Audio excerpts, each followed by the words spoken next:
بسم اللہ الرحمن الرحیم۔ اور شہر میں عورتیں گفتگو کرنے لگیں کہ عزیز مصر کی بیوی اپنے غلام کو اپنی طرف مائل کرنا چاہتی ہے اور اس کی محبت اس کے دل میں گھر کر گئی ہے۔ ہمیں لگتا ہے کہ وہ شریک گمراہی میں ہے۔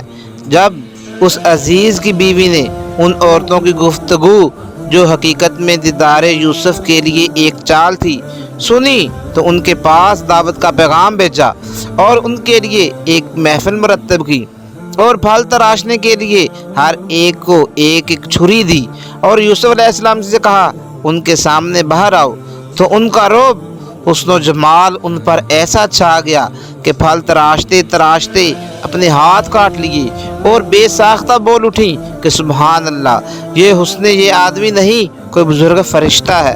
تب اس نے کہا کہ یہ وہی ہے جس کے بارے میں تم مجھے تانے دیتی تھی، اور بے شک میں نے اس کو اپنی طرف مائل کرنا چاہا مگر یہ بچا رہا، اور اگر یہ وہ کام نہ کرے گا جو میں کہتی ہوں تو قید کر دیا جائے گا اور ذلیل ہوگا۔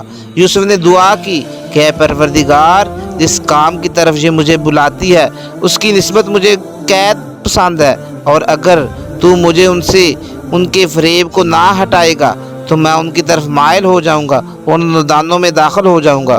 سو اللہ نے ان کی دعا قبول کر لی اور ان عورت کا مکر دفع کر دیا، بے شک وہ سننے اور جاننے والا ہے۔ پھر باوجود اس کے کہ وہ لوگ نشان دیکھ چکے تھے، ان کی رائے یہی ٹھہری کہ کچھ عرصے کے لیے ان یوسف کو قید ہی کر دیں۔